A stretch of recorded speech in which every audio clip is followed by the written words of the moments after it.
o Senhor diz-nos quando vai acontecer essas coisas, quando sucederão essas coisas. E agora, o sinal que eles pediam também, qual é o sinal da tua vinda e quais são os sinais da consumação do século? Daí vem, isso é apresentado pelo Senhor desde o capítulo 24, versículo 4, até o capítulo 25, versículo 46. Ou seja, quando eles terminaram de fazer a pergunta, no versículo 3, então Jesus começou a falar. Jesus começou a mostrar para eles uma visão governante, que vai desde o capítulo 4, todo o capítulo, perdão, desde o versículo 4 até o final do capítulo 24 e o capítulo 25 inteirinho, até o final. Só que nesta conferência nós vamos só falar do capítulo 24. Agora, preste atenção para a palavra. Essa palavra aqui, ó. Que sinal haverá da tua vinda? Então agora, nos próximos minutos, eu vou falar um pouco sobre isso. Esta palavra vinda, no grego, é parousia. Parousia. P-A-R-O-U-S-I-A. Ou o brasileiro pronunciaria parousia. Essa palavra parousia literalmente significa presença. Mas é interessante, queridos irmãos, que em todas as versões da Bíblia, em português, em inglês, em espanhol, no chinês, essa palavra parousia é traduzida como vinda. Mas ela não significa vinda no grego, ela significa presença. Isso tem o seu significado. Então aqui, o que eu vou falar agora, talvez até o final desta reunião, são 7 grandes eventos que caracterizam, que identificam a parousia do Senhor, a vinda do Senhor. Então eu preciso explicar um pouco agora, tá? Primeiro dar uma visão um pouco panorâmica e depois entrar nos detalhes. A vinda do Senhor, essa expressão no grego é a presença do Senhor. Por quê? Então, eu já falei. É importante nós sabermos que a vinda do Senhor tem 2 partes. Primeiro, nós temos a vinda secreta dele. E temos a vinda pública dele. A vinda secreta do Senhor vai ser antes dos últimos 3 anos e meio. Quando ninguém sabe, em algum lugar, em algum momento, antes dos 3 anos e meio finais desta era, vai ser a vinda secreta do Senhor. E a vinda pública do Senhor vai ser no final desses 3 anos e meio. Esses 3 anos e meio são a grande tribulação. Então, no Daniel capítulo 9, nós temos ali a grande revelação profética das 70 semanas de Daniel. Aqui não vou entrar em nenhum detalhe. Quem quiser ler detalhes, recomendo o livro Daniel, o Destino do Governo Humano. Lá tem detalhes, tem gráficos, tem tudo. Mas o que eu quero falar é que das 70 semanas de Daniel, 69 já se cumpriram com relação ao povo de Israel, até a morte de Cristo. Daí Deus parou o cronômetro dele. Essas 70 semanas de Daniel são 70 semanas de anos. São um total de 490 anos, dos quais 483 anos já transpiraram, já ocorreram. E quando chegou no final, quando Cristo morreu na cruz, Deus parou essa programação para Israel. Isso aqui é com relação ao povo de Israel. E inseriu a igreja. Agora, por causa dos eventos recentes que têm acontecido nos últimos anos, nós temos a sensação muito clara que o Senhor está voltando. E anteontem, né, uma notícias principais é que houve um acordo de paz entre Israel e o Emirado Árabes Unidos, né? Então, isso tem alguma coisa a ver. Tudo que está relacionado a Israel, no Oriente Médio, tem alguma coisa a ver. Então, Deus provavelmente já está com o dedo no cronômetro de novo. Qualquer momento ele vai acionar esse cronômetro para ativar os últimos 7 anos desta era. A última semana de Daniel. Só que ninguém vai saber ao certo quando esses últimos 7 anos foi reacionado. O que vai acontecer é que no meio dos 7 anos vai acontecer uma coisa incrível. É que durante os 7 anos vai aparecer um líder carismático, que falta hoje. Hoje ninguém, não tem líder no mundo hoje. Quem é o líder? Me diga um líder hoje. Não tem. Trump é líder? Não é líder. Olha a coisa que ele está fazendo. O nosso presidente é líder? Está muito parecido com Trump. E a Bíblia fala que tem que orar pelo nosso líder. Então vamos orar. Orar pelos nossos líderes. Para que tenhamos dia de paz, não para a gente ficar tranquilo, mas para a gente poder pregar o evangelho. No mundo inteiro não tem um líder à altura, não tem. Mas quando vai surgir um governante, que ainda não será o anticristo, mas um governante carismático, que vai liderar o mundo, vai trazer paz para Israel. Israel daí vai construir o seu templo, e daí todo mundo vai depor as armas e vai ter paz. É quando todo mundo falar paz, paz, todo mundo vai ficar numa boa, vai relaxar, vai viver despreocupadamente, como fala em Daniel. De repente, a grande tribulação vai acontecer. Esse líder vai morrer. Daí, de acordo com Apocalipse, capítulo 18, né? Capítulo 13, fala da besta, do anticristo. E também em 2 Tessalonicenses, capítulo 2, fala do anticristo, do iníquo, que está espalhando hoje no mundo o mistério da iniquidade. Ele vai morrer. Esse líder vai morrer. E quando? E o que vai acontecer? Vai acontecer um milagre. No velório ele vai ser ressuscitado. Ele vai ressuscitar. E quando ele ressuscitar, também não vou entrar em detalhes, o corpo é o mesmo. Todo mundo vai achar que esse líder ressuscitou, mas ele vai ser outra pessoa. Vai ser a besta, o anticristo, cujo número é 666. Daí vai começar a grande tribulação. Isso aqui é para localizar vocês no tempo. Antes desse evento acontecer com esse político, sua morte, seu assassinato e sua ressurreição, vai ter um arrebatamento. Cristo vai vir secretamente como ladrão na noite, como a estrela da manhã. Tá vendo? Todas essas figuras mostram algo secreto. A estrela da manhã não é pública, é secreto. Só quem vigia, só quem faz vigília, só quem, irmãos, não dorme é que consegue ver a estrela da manhã. Quem acorda cedo consegue ver a estrela da manhã. O outro é ladrão da noite. Ladrão não vem publicamente, ele vem secretamente. Então, só isso.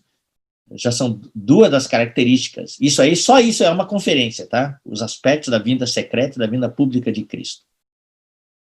Ele vai vir secretamente e vai arrebatar os vencedores. É neste momento que um será tomado e deixado o outro. Daí os outros que ficarem vão passar pela grande tribulação. Por quê? Quem vai ser tomado? O que vai ser tomado é o que conseguiu amadurecer nesta era da graça. Aqueles que têm azeite nas vasilhas, aqueles que multiplicaram seus talentos, aqueles que perseveraram até o fim. Aqueles que ficarem, eles não amadureceram, então vão amadurecer na marra. Através do fogo, através da tribulação, da grande tribulação. E no final, vai haver a colheita. Ah, sim, outra figura. Os que vão ser arrebatados antes são as primícias. Toda plantação, quando chega o momento de colheitas, antes da colheita, sempre tem aqueles que amadurecem primeiro. Os primeiros frutos, as primícias. Esses vão para a mesa do dono, para o dono desfrutar. Depois vem o grosso da colheita. Esses são colhidos no andado do caminhão para o mercado. E no final da grande tribulação, é a ceifa. Vai aparecer o Senhor sobre a nuvem, com uma foice para colher. Daí ele será o sol, não será mais a estrela da manhã, ele virá como o sol, todo mundo vai vê-lo. Tá? Bom, já localizei os irmãos. O que nós queremos é fazer parte desse primeiro arrebatamento. É para isso que nós estamos aqui hoje à noite. Para ser aquele que é tomado e não deixado. E esse arrebatamento ninguém sabe quando vai ser. Vai ser antes da grande tribulação. O arrebatamento final, depois da grande tribulação, todo mundo vai saber exatamente quando vai ser. Quando os primeiros crentes arrebatados, os vencedores foram arrebatados, e a grande tribulação ocorrer, o anticristo aparecer, todo mundo pode acionar o seu relógio e marcar no computador, temporizador, o que quer que seja, 3 anos e meio. Todo mundo vai saber, vai durar 3 anos e meio, 42 meses, 1.260 dias, 1 tempo, 2 tempos e metade de um tempo, é o que a Bíblia fala. Todo mundo vai saber, tempo exato, quando o Senhor vai voltar publicamente. Mas a vinda secreta dele, ninguém sabe. Por isso que nós precisamos vigiar. Precisamos vigiar. Porque não sabeis o dia nem a hora em que o Senhor virá. Vamos lá, então. Nesse momento do arrebatamento secreto, antes da grande tribulação, os santos vencedores serão arrebatados. Então vai acontecer o que alguns filmes já demonstram. Então, só que os filmes separam entre crentes e incrédulos. Para eles, todos os crentes são arrebatados. Não. Então, o que vai acontecer? Pode ser que numa casa a esposa seja vencedora e o marido não. Talvez os pais sejam vencedores, os filhos não. Daí o que vai acontecer? Num momento, seja de noite ou durante o dia. Vamos dar um exemplo, tá? Vamos dizer, eu e minha esposa. Digamos que eu não seja um vencedor, minha esposa seja. Ela falou, Wesley, eu no banheiro já volto. Ela vai ao banheiro e não volta mais. Aí passa 10, 15 minutos, estranho, não voltou ainda? Estou esperando ela aqui para terminar o almoço, não voltou ainda. Daí ela, Jenny, cadê você? Daí eu vou procurar ela, ué, desapareceu. Então, isso vai acontecer. Os vencedores vão ser arrebatados para onde? Já vou pintar para vocês, para quando a gente ler os versículos, a gente poder entender. Vão ser arrebatados para o terceiro céu, para o trono de Deus. Essa vai ser a única chance que um filho de Deus vai poder visitar essa outra dimensão de Deus mora.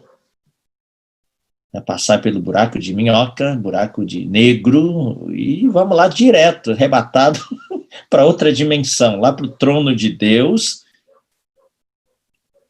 Vamos superar a barreira do tempo e vamos lá para o trono de Deus no terceiro céu.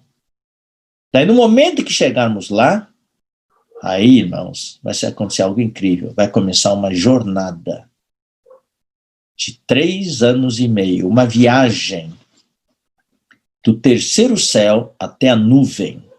Que nuvem? A nuvem que fala 1 Coríntios, capítulo 15, 1 Tessalonicenses, capítulo 4 e também Apocalipse. Nós seremos arrebatados até a nuvem para o encontro do Senhor nos ares. Tá? Isso é para os crentes que ficarem. Então vai ter uma viagem de 3 anos e meio, desde o terceiro céu. Eu preciso tomar cuidado quando eu levanto a mão, ó, sai da tela, eu tenho que me manter dentro da tela aqui, ó, tá? Senão você não vê o terceiro céu. O terceiro céu está aqui, tá? Aqui está a nuvem. Então daí nós vamos ser arrebatados até o terceiro céu. Daí nós vamos estar junto com o Senhor, escuta agora, na presença do Senhor, presença física dele. Daí vai haver a chamada parousia do Senhor, de 3 anos e meio, uma viagem do terceiro céu até a nuvem, no final da grande tribulação. Ou seja, na terra aqui, está ocorrendo a grande tribulação. Nós, junto com Cristo, estaremos descendo do terceiro céu até a nuvem, durante o período da grande tribulação, dando força. Vocês sabem, né, irmãos? Hoje, na terra, existem nos lugares celestiais, aqui, ó, nos lugares celestiais, as forças das trevas, os anjos caídos, Satanás e os anjos caídos. Eles estão nos lugares celestiais. Eu vou ler para vocês aqui. Aqui eu preciso gastar um pouco de tempo, tá? Porque isso é importante, isso é uma palavra fundamental para vocês entenderem as coisas relacionadas à vinda do Senhor. Vamos ler Efésios capítulo 6, versículo 12. Porque a nossa luta não é contra sangue e a carne, e sim contra os principados e potestades. Hoje a nossa luta, contra quem? É contra nossos familiares? É contra os irmãos? É contra o seu vizinho? É contra a pessoa da sua empresa? Não. E sim contra os principados e potestades, contra os dominadores deste mundo tenebroso, contra as forças espirituais do mal. Mas onde é que eles estão? Nas regiões celestes. Eles estão nos ares.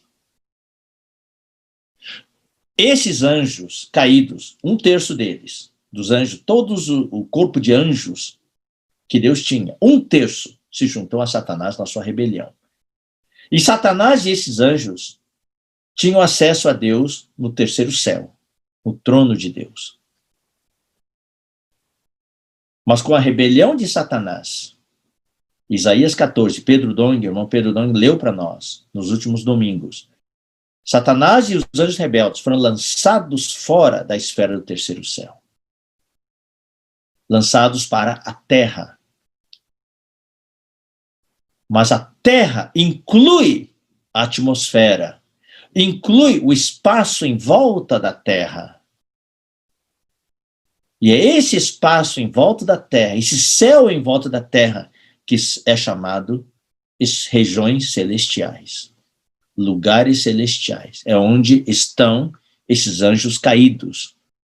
É onde estão esses dominadores das trevas, as forças espirituais do mal, os principados e potestades. Sobre cada país, o espaço, o céu em cima daquele país é um principado. O que é um principado? Hoje no mundo existe o principado de Mônaco. O principado, né? Esses países pequenos, onde ainda existe a monarquia, são chamados de principados. E os reis desses lugares são chamados de príncipes. O príncipe de Mônaco é o rei de Mônaco. Na Bíblia nós temos o príncipe da Grécia, em Daniel você lê, príncipe da Grécia, o príncipe da Pérsia. O Miguel, o arcanjo, tá? E também o Gabriel, o arcanjo, eles estão lá em Daniel. E uma vez, um desses anjos, o arcanjo, teve um atraso, porque o príncipe da Pérsia o atrasou, o príncipe da Grécia o atrasou. Eles estão lá nos lugares celestiais. Então existe hoje o principado sobre o Brasil, existe um príncipe que governa o Brasil. Existe também um principado sobre o Estado, existe o príncipe de São Paulo. Existe também os principados sobre cada cidade. Existe o principado de Poços de Caldas, sobre São João do Rio Pardo. Não, São João da Boa Vista, perdão. O principado de Campinas. São aqueles anjos, líderes, príncipes que governam sobre esses lugares, essas cidades, ou estados, ou país, e fazem o quê? Tem uma influência maligna sobre esses lugares, levando o povo a pecar, levando o povo a matar, cometer crimes, roubar, cometer adultério, etc, etc. Se envolver com drogas, todas essas coisas. E muitas vezes nós, irmãos, somos afetados, porque às vezes sentimos opressão. Puxa, eu estou sentindo uma opressão. Às vezes tem irmãos que têm pesadelos. Tudo isso aí é ação das forças, dos principados e potestades que operam nos ares. Tá certo? Só que eu vou ler depois isso, tá? Estou pintando para vocês todo o quadro, montando quebra-cabeça para vocês entenderem. Só que em Apocalipse 12 é mostrado claramente. Vamos aproveitar e já ler agora, tá? Aí mais tarde a gente pode ler mais rápido. Apocalipse capítulo 12. Quando esses vencedores forem arrebatados, E o próximo versículo que a gente ia ler é exatamente Apocalipse 12, tá? Mas já vou ler agora. De acordo com o nosso entendimento, esses vencedores, quando forem arrebatados, no percurso para o terceiro céu, eles vão fazer uma parada. Essa parada vai ser nessas regiões celestiais. Por quê? Por que está acontecendo nas regiões celestiais neste momento? Vamos ver o versículo 7. Apocalipse 12, 7. Houve peleja no céu. Interessante, ó, irmãos. Versículo 5 fala, nasceu depois um filho varão, que há de reger as nações com cetro de ferro. E o seu filho foi arrebatado para Deus até o seu trono. E versículo 7, houve peleja no céu. Isso dá a entender que no percurso para o terceiro céu, ao trono de Deus, eles deram uma paradinha aqui, nessa peleja. Miguel e seus anjos pelejaram contra o dragão. Também pelejaram o dragão e seus anjos. Ou seja, havia lá uma guerra no céu. Nesse momento do arrebatamento, Miguel e seus anjos estavam batalhando, guerreando contra Satanás e seus anjos, que é o dragão. Satanás é o dragão aqui. Todavia não prevaleceram. Dá a entender que estava empatado o jogo. Mas daí, quando os vencedores foram arrebatados, desequilibrou o jogo. Desequilibrou o jogo. Entrou em campo no segundo tempo o exército dos vencedores. Os irmãos de Poços entraram, os irmãos São João da Boa Vista, os irmãos de Águas de Prata entraram. O exército aí de Valinhos entrou também. Hein, Cláudio Trombeta? Cláudio trocou a sua trombeta e eles também entraram. Olha só, não prevaleceram, nem mais se achou lugar no céu, nem mais se achou no céu o lugar deles. Neste momento, eles foram expulsos do céu que circunda a terra. Os irmãos entenderam? E foi expulso o grande dragão e a antiga serpente, que se chama Diabo e Satanás, sedutor de todo mundo. Sim, agora sim, foi atirado para a terra e com ele os seus anjos. Por isso que começou a grande tribulação. Porque Satanás e seus anjos foram tirados do céu, foram jogados para a terra. A terra virou uma concentração de Satanás, com todos os seus anjos caídos, mais demônios que vão surgir do Hades, no centro da terra. Então vai ser um lugar horrível para morar, a terra. Mas o céu ficou limpo agora. Por quê? Porque o céu agora eu vou voltar para... Por que eu falei sobre isso? Porque na vinda secreta de Cristo com os seus vencedores, eles vão estar nesse céu agora. Só que a influência que eles vão exercer sobre a terra neste momento vai ser uma influência positiva. Não tem mais os principados e potestades. Eles foram jogados para a terra. O céu está limpo agora. Os únicos que vão estar no céu agora, que circunda a terra, vai ser Cristo e os seus vencedores. Nesses 3 anos e meio, eles vão suprir, vão fortalecer os cristãos, os crentes e os judeus que vão estar aqui na terra. Tá bom, irmãos? Então, essa é a cronologia. E eles vão viajar por 3 anos e meio. Quando chegar no final da grande tribulação, eles vão chegar na nuvem. E quando chegar na nuvem, vai soar a 7ª trombeta. E daí, os restantes dos cristãos vão ser arrebatados. Os mortos primeiro vão ressuscitar, depois os vivos, e vão para as nuvens. E ali haverá o tribunal de Cristo. Tá bom? Isso aqui é a cronologia. Então, vamos voltar para o que eu estava falando sobre a parousia do Senhor. Os irmãos entenderam por que é a parousia? Porque vai ter a presença do Senhor por 3 anos e meio. A vinda do Senhor é a presença do Senhor que vai ser o galardão, o prêmio para os vencedores. Então aqui eu vou falar alguma coisa assim com significado espiritual bem profundo. Quem vai fazer parte dessa parousia do Senhor, da vinda do Senhor, ou seja, da presença do Senhor, aqueles que hoje estão na presença do Senhor. Aqueles que estão na intimidade com o Senhor. Aqueles que saem da tradição, saem da rotina. Aqueles que saem da zona de conforto. Aqueles que não buscam, olham para as coisas exteriores, as coisas aparentes, superficiais. Aqueles, número 3, que saem do nível terrenal, que vão para o monte espiritual, exercitam o seu espírito. Número 4, aqueles que buscam a presença do Senhor, têm intimidade com o Senhor. Número 5, aqueles que têm um coração de busca, querem progredir, querem avançar, subir de nível na nossa experiência com o Senhor. Número 6, aqueles que recebem uma visão governante, que eles pediram no número 5, item número 5. E essa visão governante guarda a cada um de nós até o tempo que o Senhor vai voltar. Daí nós vamos ser arrebatados. Então, o primeiro evento, queridos irmãos,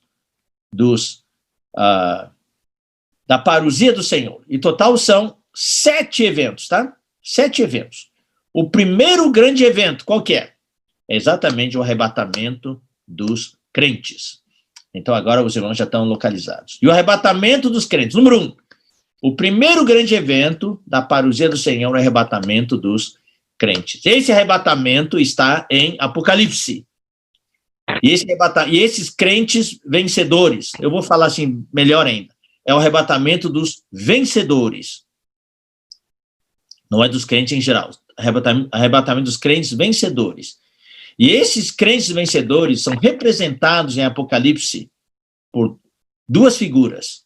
O filho varão e as primícias, tá bom? O filho varão e as primícias. O filho varão, vamos abrir agora a Bíblia em Apocalipse 12, nós vamos ler os versículos, tá bom? Agora sim, podemos ler mais rápido, porque já passei todo o pano de fundo para vocês. Viu-se o grande sinal no céu, Apocalipse 12, a saber, uma mulher vestida do sol, com a lua debaixo dos pés, e uma coroa de 12 estrelas na cabeça.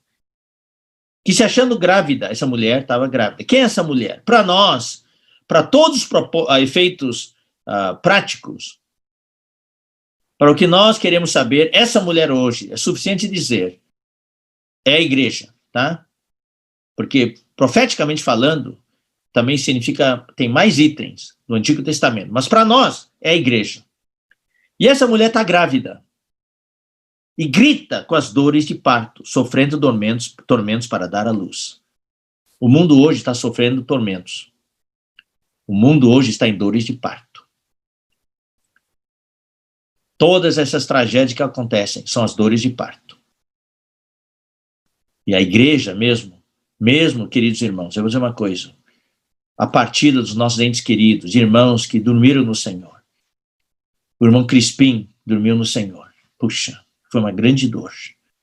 O irmão antigo da vida da igreja dormiu no Senhor. Então, para a igreja em Campinas, a igreja de Hortolândia, é uma dor. E para os familiares, nem falar. Então, sabe como é que eu vejo isso, irmãos? Eu vejo que esses irmãos que o Senhor está levando, que o Senhor está permitindo, que já estão sendo arrebatados, um a um.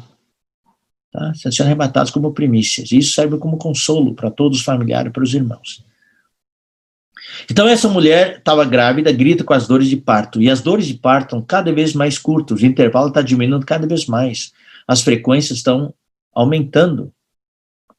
Viu-se também outro sinal no céu. E eis um grande dragão grande, vermelho, com 7 cabeças, 10 chifres. E nas cabeças 7 diademas. A sua cauda arrastava a 1/3 parte das estrelas do céu. Esse é o único versículo que nos mostra que 1/3 dos anjos seguiu a Satanás na sua rebelião. Aqui as estrelas do céu são anjos, as quais lançou para a terra, e o dragão se deteve em frente da mulher, que estava para dar à luz, a fim de lhe devorar o filho quando nascesse. Interessante, irmãos. Quando fala assim que esse dragão se deteve em frente da mulher, a gente pensaria que o dragão quer matar essa mulher. Que o objetivo, o alvo do dragão é a mulher. Mas o restante do versículo mostra que não. Ele não está lá por causa da mulher. Ele não está interessado na mulher. Ele está interessado no filho varão. Logo que o filho varão nascesse, ele queria devorar o filho varão. Por quê? Porque esse filho varão é um vencedor. Versículo 5. Nasceu-lhe, pois, um filho varão. Como sabemos que ele é vencedor? Primeiro, pelo próprio versículo, que há de reger todas as nações com cetro de ferro. Esse filho varão vai governar as nações com cetro de ferro, ou seja, vai participar do reino milenar. Agora precisamos de outra prova que nos confirme que esse filho varão é o vencedor. Por isso, irmão, nós precisamos conhecer a Bíblia, por isso que é importante ler a Bíblia. Precisamos de um versículo que mostre claramente que esse que vai reger as nações com cetro de ferro é o vencedor. Precisamos desse termo, vencedor. E onde está isso? Apocalipse 2. Vamos lá. Apocalipse 2, 26. Ao vencedor que guardar até o fim as minhas obras, eu lhe darei autoridade sobre as nações, e com cetro de ferro as regerá. Pronto, aqui está a prova. O vencedor vai ter autoridade para governar as nações e vai reger as nações com cetro de ferro. Agora, vamos para Apocalipse 12. O filho varão vai reger as nações com cetro de ferro. Então, o item que une as duas passagens é o cetro de ferro. É reger. De um lado, do cetro de ferro de reger, está o vencedor, e de outro lado está o filho varão. Pelo método comparativo de estudo da Bíblia, o filho varão é o vencedor. O filho varão de Apocalipse 12 é o vencedor de Apocalipse capítulo 2, versículo 26 e 27. Então, tá claro, por isso, agora entendemos por que o dragão queria devorar o filho varão. Porque é o filho varão que vai acabar com ele.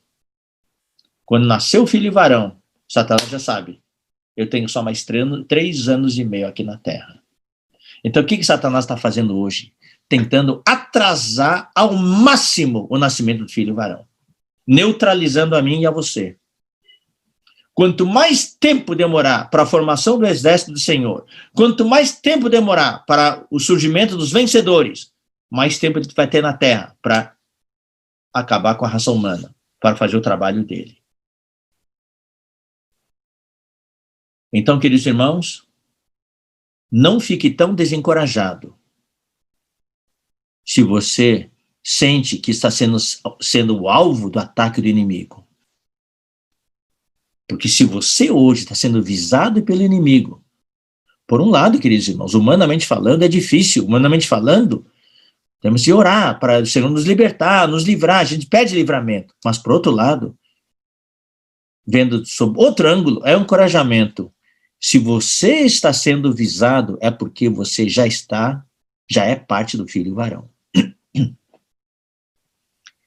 Preocupado eu ficaria se Satanás me deixasse em paz. Nenhum ataque dele. Tudo está tranquilo, numa boa. Aí eu ficaria preocupado. Sabe, irmãos, meu maior pesadelo quando era jovem era a aula de educação física. Não porque eu não gostava de fazer os exercícios, eu gostava de fazer exercícios, calistênica, todas essas coisas, mas no Brasil, você sabe, toda vez que acabava, no final da segunda metade da aula de educação física era jogo de futebol. E eu era e ainda sou perna de pau. Eu não entro em campo. Naquele tempo, daí o professor de educação física, Paulo e Pedro, vocês vão escolher o time. Daí eu quero o João, eu quero o Manuel, eu quero o Jorge, tá. E quando acabava de escolher todo mundo, só ficava eu no meio ali. Daí o professor, falta um. Daí o Paulo dizia para o Pedro, o japonês fica para você. O Pedro, não, o japonês fica para você, ninguém me queria. E quando começava o jogo, ninguém me marcava. Porque eu não era ameaça para ninguém, não jogava nada. Satanás está marcando você ou está deixando você ficar lá no meio do campo livre? Se você é um Neymar ou um Messi, você vai ser marcado severamente, você vai cair muitas vezes durante o jogo. Não cai que nem o Neymar, né? Mas vai cair muitas vezes. Então, não fique tão desencorajado se hoje você se sente alvo do ataque do inimigo, porque se você está sendo visado, é porque você é uma ameaça para o inimigo. Você muito provavelmente já está fazendo parte do filho varão. Tá certo, irmão? Bom, vamos continuar a ler. Sim, e a nossa oração hoje é: Senhor, me faça migrar rápido para o filho varão. Porque a mulher fica, o filho varão que é arrebatado. Aqui está mais uma prova que o arrebatamento dos vencedores ocorre antes. A grande maioria, que a mulher, vai ficar para a grande tribulação. Então vamos lá. Versículo 6. A mulher, porém, fugiu para o deserto, onde lhe havia Deus preparado lugar para que nele a sustentem durante 1260 dias, que são 3 anos e meio. O filho varão é arrebatado até o trono de Deus, a mulher fica. Mas Deus quer guardar a igreja, que é a mulher. Então deu um lugar para ela ser guardada, que é o deserto, que nós cremos que é a América do Sul, da qual o Brasil ocupa a maior parte. Mas será que a gente vai querer ficar no deserto? Então, durante a grande tribulação, é uma boa ficar em Poços de Caldas, clima maravilhoso, é isso que a gente quer? Ficar em Águas da Prata ali, com aquelas águas boas que tem lá. Não. Nós não queremos ficar. Nós queremos ser arrebatados. Então, hoje, Deus está dando para nós a oportunidade de crescermos, de nos prepararmos para migrar para o filho varão. Por isso que Deus hoje está convocando o exército dele. Quem se alistar, se preparar, vai para o filho varão, que vai ser o exército do Senhor. Daí tá bom. Sustentem durante 1260 dias. Bom, vamos agora para Apocalipse 14. Daí nós vamos encerrar a parte de hoje. A segunda parte do arrebatamento, segunda parte não, é o mesmo arrebatamento dos vencedores, só que a segunda passagem que fala disso é Apocalipse 14. Vamos ler. Olhei e eis aqui o Cordeiro em pé sobre o Monte Sião, e com ele 144.000, tendo na fronte escrito o seu nome e o nome de seu pai. 144.000. Aqui não é literal. Aqui é um número simbólico. É um número completo. Quando se completar o número de vencedores, eles vão ser arrebatados. Ouvi uma voz do céu como voz de muitas águas, como voz de trovão, e também a voz que ouvi era como de arpistas quando tangem a sua harpa. Entoavam um novo cântico diante do trono. Aqui tem um significado. Esses que nós vamos mostrar agora, que são os que foram arrebatados, até agora não mostrou nada que foi arrebatado, mas esses entoaram um novo cântico diante do trono. Eles foram também arrebatados para o trono, tá vendo? Diante dos 4 seres viventes dos anciãos. E ninguém podia aprender o cântico, senão 144.000 que foram comprados da terra. Esse comprados da terra quer dizer, foram arrebatados da terra. Quando você compra algo da loja, se tira o artigo da loja, certo? Então, quando o Senhor comprou alguém da terra, tirou da terra e levou lá para o trono. E aqui tem um significado muito especial. Eles têm um cântico novo, ou seja, o relacionamento deles com o Senhor não é algo velho, é algo novo e fresco. Denota intimidade, presença do Senhor. E ninguém pôde aprender o cântico deles, só eles. Ou seja, a experiência que eles têm com o Senhor é uma experiência muito particular, muito pessoal, muito íntima. É que nem hoje, irmãos, você não pode orar por mim ou ler a Bíblia por mim. Eu tenho que ter meu momento diante do Senhor. Irmão Tiago, por favor, eu estou muito ocupado, então leia a Bíblia por mim, eu estou lendo esses capítulos, leia para mim. Não. Ore no meu lugar. Eu ia orar meia hora diante do Senhor, você vai orar por mim no meu lugar, porque eu não tenho tempo para orar. Não tem isso. São estes os que não se macularam com mulheres. Isso também não é literal, porque são castos, quer dizer que não se contaminaram com o mundo. É que nem Daniel e seus companheiros não se contaminaram com as iguarias do rei. São eles os seguidores do Cordeiro por onde quer que vá. São aqueles que negaram a sua vida da alma, são aqueles que seguem o Senhor, são aqueles que são guiados pelo Espírito. São os homens, são os que foram redimidos, mais uma vez, redimidos aqui quer dizer arrebatados. Redimidos dentre os homens, comprados dentre os homens, primícias para Deus e para o Cordeiro. Não é grande colheita no final da grande tribulação, não, no final de Apocalipse, não. É aqui no começo, são as primícias, os primeiros frutos. Então aqui nós temos essa questão. O primeiro grande evento da parousia do Senhor é o arrebatamento dos vencedores. E esses vencedores são representados, número 1, pelo filho varão. E número 2, pelas primícias. Qual é a diferença? Nós somos o filho varão ou somos as primícias? Doutrinariamente tem uma diferença. Mas na aplicação eu não quero fazer diferença nenhuma. Porque não estamos aqui, irmãos, para enfatizar o aspecto doutrinário. Nós queremos a realidade. Doutrinariamente, o filho varão representa os vencedores que já dormiram no Senhor, porque eles nasceram, varão nasceu da mulher. E toda vez que na Bíblia fala nascer, significa ressuscitar. Tu és meu filho, eu hoje te gerei. Isso diz respeito à ressurreição do Senhor. E os primícias são os vencedores vivos, que permanecem na terra quando houver o arrebatamento. Mas na aplicação, nós não vamos separar. Nós queremos ser o filho varão. Amém? E nós também queremos ser as primícias. O filho varão, na aplicação que estou dando, representa os vencedores no aspecto do exército. São aqueles que governam, que reinam, que vencem, que lutam pelo Senhor.